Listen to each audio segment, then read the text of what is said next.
One morning Percy was impatient. He has a new coat of paint and longed for everyone to see it. The orange is still dozing, but not Percy.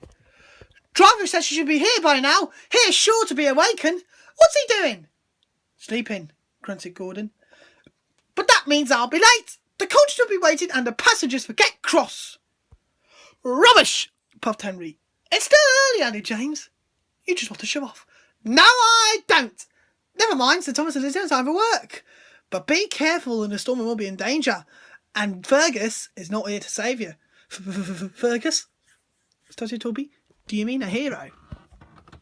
A large print picture of Fergus hung in the Luke's room. A very same, said Luke. Fergus is not come to Sodor in Salty Stormy Tale. It's at the smelter's yard. Salty can rescue him. He tells you a story of Fergus for Salty Stormy Tale. Driver told me the story. Listen. And this is the story of what Luke told of Salty Stormy Tale.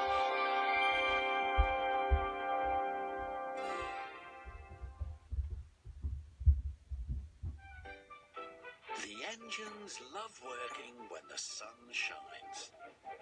One day, Thomas and Percy were helping Salty at the docks, but Salty was worried.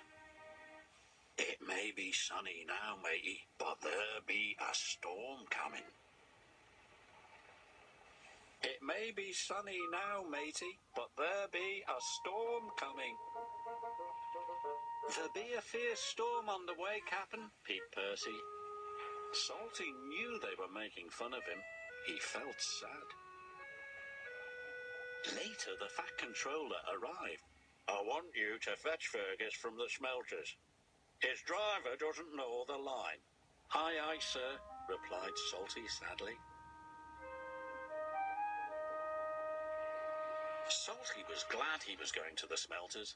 He didn't want to stay where he wasn't liked. What's wrong? Asked Emily. Nobody likes being made fun of by silly tank engines. Goodbye. Emily knew she had to find Thomas and Percy immediately.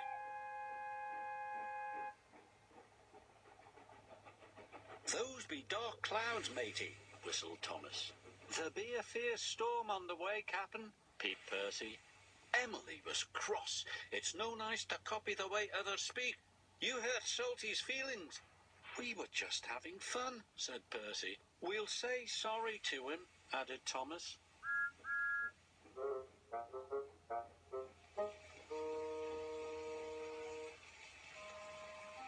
But Salty was nowhere to be found.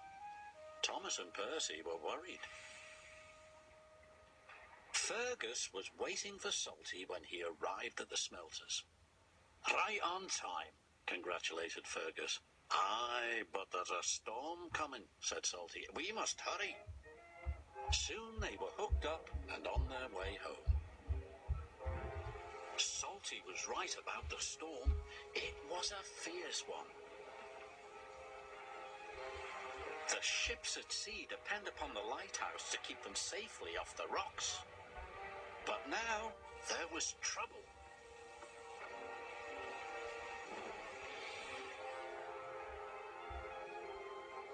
The lighthouse lamp has gone out, cried the captain.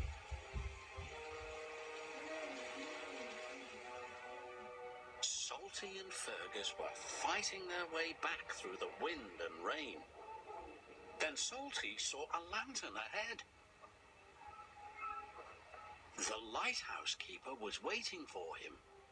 Our lighthouse lamp has gone out. Our generator is broken. Salty had an idea. Fergus has a flywheel. It could power the generator. Hurry, shouted the lighthouse keeper.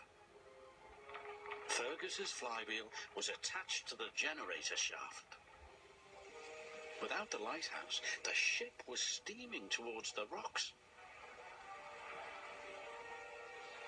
Fergus was working as fast as he could. Finally, the generator came back to life. The lighthouse beam shone across the stormy sea once more, just in time. Harder starboard, matey.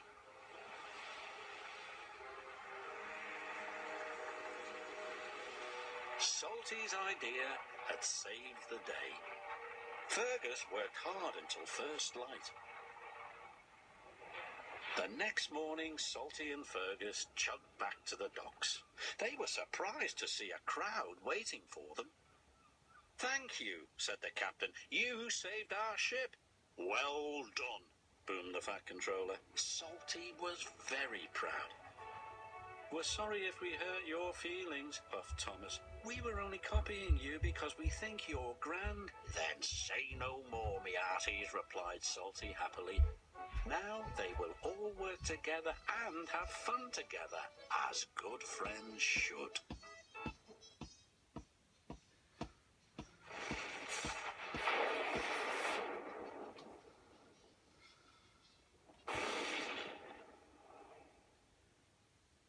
Time for a song! The boss wasn't actually ran away!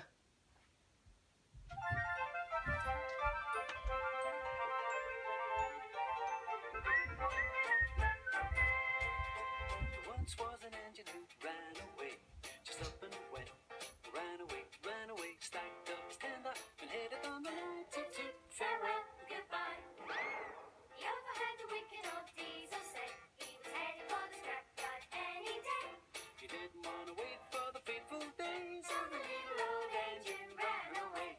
He huffed and he puffed, his wheels started turning. He jumped and he jumped as if the firebox burning. He slipped his brake, let his whistle fly.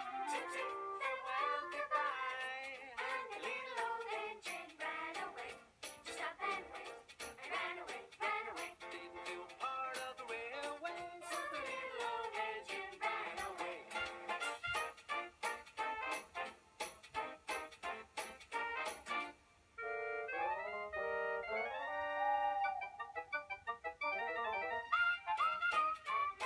When the other engines heard he'd gone, they felt so sad 'cause they knew he had got it wrong. No matter what Diesel had to say, so top of the pack as the final say. Some thought and thought, where could he go? Some search high, the other search low. Where's he roam? Where's he roam? Gotta bring a little engine home. So they all went out to Look around, far and wide, and up and down. no matter where they searched, no one seemed to know. Where did the little old engine go? Thomas finally tracked him down. He was cold and blue and all alone. Told him he was needed back urgently. Me? Really? Yes, you silly engine. 'Cause he's the pride of the railway. So he huffed and he puffed, his wheels started turning. He chuffed and he chuffed, The little firebox burning. He slipped his brake and he was on his way.